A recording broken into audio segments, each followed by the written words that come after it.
A boring Halloween party? Which, please, don't you know that ghouls just want to have fun? So before you drop dead from boredom, here are 9 Halloween party games to bring your party back to life. Number 1, the Zombie Horde. You know the terror of zombies moving slowly towards you, and no matter what you throw at them, they just don't flinch and just keep moving forward. The zombies are coming. This game is exactly that feeling. You'll have Team A, the humans, on one side of the room, and Team B, the zombies, on the other side. Give Team A a bunch of objects to throw at the zombies.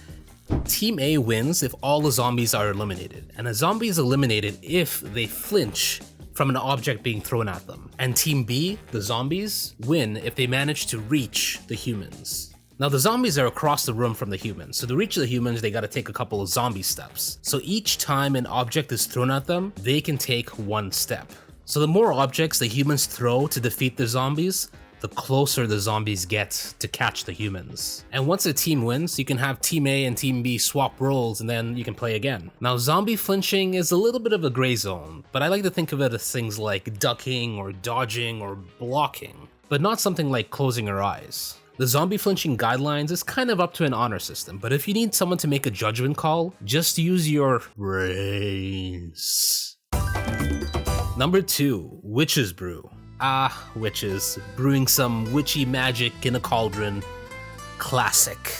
For this game, you'll need 2 teams, a cauldron, 2 ladles, and some cups to drink from. Oh, and an open kitchen. The cauldron starts filled to the brim with red or green fruit juice. Team A starts the game by adding a ladle full of whatever ingredient they find in the kitchen to the brew. It could be ketchup, pepper, shredded cheese, ice cream. The options are limitless. Add a ladle full to the cauldron and give it a good stir. Great, now Team B has to take a ladle scoop of the brew, put it into one of those cups, and drink it.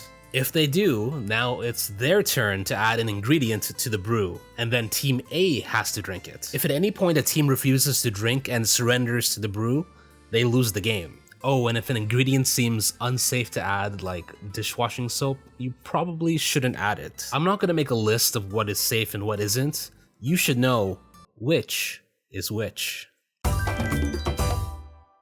Number 3, Vampiric Charm. It's well known that vampires have an hypnotic gaze, but can they make you smile? In this free-for-all game, players compete to charm each other until the strongest vampire is left standing. Have everyone gather in a circle and close their eyes. At the count of 3, everyone opens their eyes and looks at another player. If 2 players end up looking at each other, then they are in a vampiric duel and have to continue looking at each other until one of them smiles or laughs or breaks eye contact. In which case they have been charmed and are eliminated. If multiple pairings happen, then they're all resolved at the same time. Once the duels are settled, return the remaining players back to the circle and play again. This continues until the last vampire remains. Sorry, no pun to end this game off, but if you don't like it, bite me. I hear if you go into a bathroom and turn the lights off, and you stare at the mirror and say, hit the like button, hit the like button, hit the like button, that a viewer might actually appear and hit the like button. Speaking of which, number 4, Ghostbusters. Ghosts love to possess people, and in this free-for-all game, balloons with faces are taped to the back of players, and players compete to pop each other's balloons until there's 1 left standing. This battle royale can get a bit chaotic, so no sharp objects allowed. Yeah, whatever, save it for the afterlife. Anyway, so you'll need to find another way to pop the balloons, like tag teaming or aggressive hugs or fingernails. Oh, and if you're wondering, hey Ken, why not use helium and have the balloons float like actual ghosts? Well, it's because helium is a rare, precious resource used for really important science stuff, and we need to stop using it for things like party decorations. It's just the right thing to boo.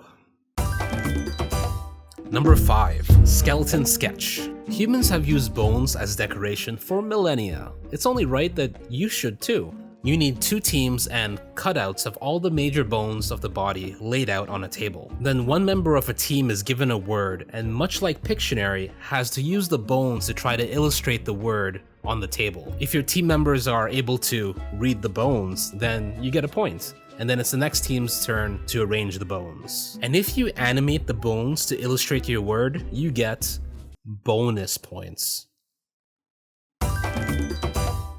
Number 6, Werewolves and Vodka. It's a free-for-all game where players are trying to figure out who amongst them is a werewolf. And fun fact, werewolves and vodka don't mix. Have a bunch of shot glasses ready. Fill most of the glasses with water and a few with vodka. Shuffle the glasses around and have each player, one at a time, take a shot, while the other players carefully study them. If they wince from the vodka, then you can call them out for being a werewolf and they are eliminated. If they can keep a straight face, then they're still in the game. Once everyone has had a shot, remove the players that have been eliminated, refill the glasses, and then go on to round 2, and continue until one person is left standing.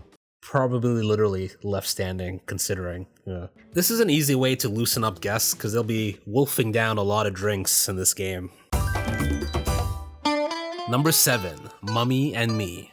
Some 2B mummies request things to be buried with them, but what about requesting someone to be mummified with them too? This is a team game where 2 members of a team are mummified together and have to work together to reach their tomb.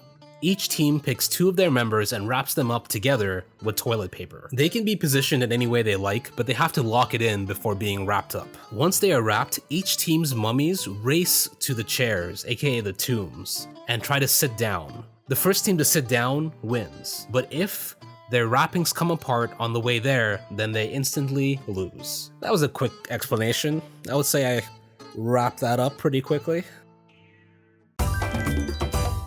Number 8, Frankenstein's Monster. Frankenstein really liked to mix and match. He had quite the wardrobe of limbs and trims to put together. This is a team game, but you'll need at least 3 teams, and since this is a Halloween party, I hope people came in costume. In this game, each team tries to combine their costumes to make the most interesting kind of abomination they can, and then all the teams will vote on the best Frankenstein costume. Choosing your teammates is pretty important in this game, so tell your guests to take their time picking their teammates because choosing costumes is really important for bringing your idea to life. Number 9, the Headless Horseman. Not to be confused with Nearly Headless Nick, this fully decapitated individual has a hard time navigating without his head. This is a team game where one team member is blindfolded and has to navigate an obstacle course with the help of their teammates. Give each team an oversized turtleneck and a pumpkin. They will have to balance the pumpkin on their head as they navigate this obstacle course with the verbal directions of their teammates. Whichever team can do the obstacle course in the shortest time wins. Go big or gourd home, right? Since you made it this far, I'm gonna give you a bonus game. This one is really special. It's called A Murder of Crows. This is a free-for-all game where all the players, aka the crows, watch a scarecrow, aka a jump scare video. And if any of the crows get scared, they are eliminated. You'll want to have quite a few jump scare videos ready, ideally ordered from least effective to most effective. And as they watch the videos, each time someone gets scared, they're eliminated until it's the last person standing. And since the scarecrow is eliminating crows, the name of this game just is that much cooler, right? If you like the scary element of the last game, you should check out this video, which is all about just terrifying your guests at a Halloween party. Like and subscribe for all the party games in the world. Infinite party games. Party games. Party games.